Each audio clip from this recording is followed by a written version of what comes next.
Hello दोस्तों, स्वागत है आप सभी का। इस वीडियो में हम बात करेंगे अध्यादेश के बारे में और उसमें हम जानेंगे कि अध्यादेश क्या होता है, संविधान के किस अनुच्छेद के तहत अध्यादेश का प्रावधान है, अध्यादेश कब जारी किया जा सकता है, अध्यादेश जारी करने के बाद इसका क्या प्रभाव होता है और सबसे ज़्यादा अध्यादेश जारी करने वाले राष्ट्रपति कौन थे। यह वीडियो काफ़ी ही लाभदायक होने वाला है हमारे लिए भी और आपके लिए भी। तो चलिए वीडियो को स्टार्ट करते हैं। अध्यादेश क्या होता है? तो अध्यादेश अल्प समय के लिए बनाया गया कानून होता है जिसके लिए सरकार को संसद की इजाज़त नहीं लेनी पड़ती है, परंतु इस कानून को बाद में संसद की मंजूरी लेनी पड़ती है। अब यहाँ पे महत्वपूर्ण यह है कि जैसा कि हम जानते हैं कि कोई भी विधेयक कानून कब बनता है, जब यह संसद के दो सदनों से पारित होता है और उसके बाद उसे राष्ट्रपति के पास उसके हस्ताक्षर के लिए भेजा जाता है और राष्ट्रपति के हस्ताक्षर के बाद कोई भी विधेयक कानून बन जाता है। लेकिन यहाँ पर ऐसा नहीं है। ऐसा क्यों होता है इसके बारे में हम आगे जानेंगे। चलिए अभी आते हैं हम अपने दूसरे पॉइंट पे। संविधान के किस अनुच्छेद में अध्यादेश का प्रावधान है? तो संविधान के अनुच्छेद 123 के तहत राष्ट्रपति अध्यादेश जारी कर सकता है और संविधान के अनुच्छेद 213 के तहत राज्यों में राज्यपाल अध्यादेश जारी कर सकता है। यह दोनों पॉइंट बहुत ही महत्वपूर्ण है जो कि अक्सर परीक्षा में पूछे जाते हैं। हमारा अगला पॉइंट है अध्यादेश कब जारी किया जा सकता है। तो इसे समझना बहुत ही ज़रूरी है। जब संसद का सत्र नहीं चल रहा हो तब अध्यादेश जारी किया जा सकता है, या संसद में केवल एक सदन का सत्र चल रहा हो और सरकार को किसी विषय पर कानून बनाने की ज़रूरत हो तब राष्ट्रपति द्वारा अध्यादेश जारी किया जा सकता है।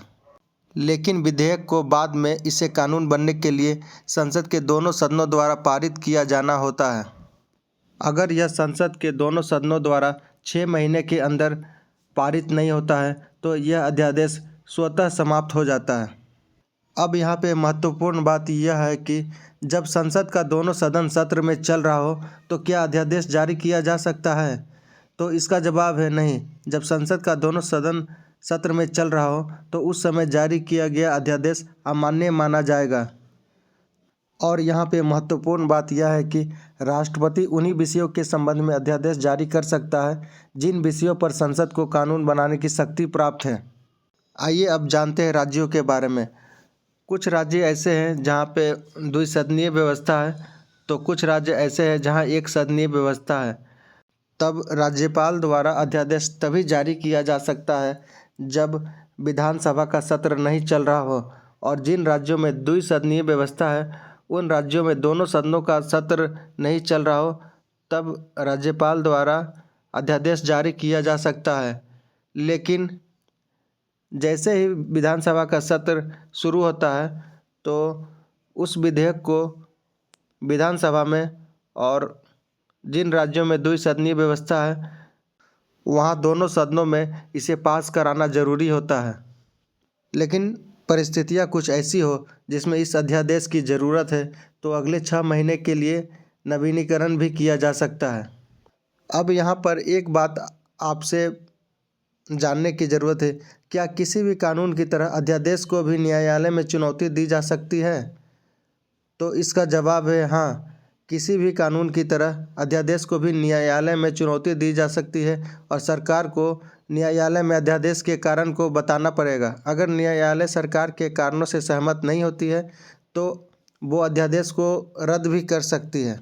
तो अभी तक हमने यही समझा है कि अध्यादेश जारी करने के बाद जब संसद का सत्र या विधानसभा का सत्र शुरू होता है तो इसे संसद के दोनों सदनों में पारित किया जाना होता है, और विधानसभा का सत्र शुरू होता है तो विधानसभा के दोनों सदनों में, जहाँ पे द्विसदनीय व्यवस्था है और जहाँ पे एक सदनीय व्यवस्था है, वहाँ विधानसभा में पारित किया जाना जरूरी होता है, तभी यह विधेयक कानून बनता है, नहीं तो यह अमान्य हो जाता है।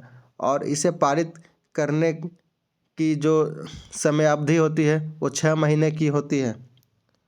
अब आते हैं हम अपने अंतिम पॉइंट पे कि सबसे ज़्यादा अध्यादेश जारी करने वाले राष्ट्रपति कौन थे। तो भारत के 5वें राष्ट्रपति फ़खरुद्दीन अली अहमद सबसे ज़्यादा अध्यादेश जारी करने वाले राष्ट्रपति थे। फ़खरुद्दीन अली अहमद ने 1975 में संविधान के अनुच्छेद 352 के तहत आपातकाल की घोषणा भी की थी।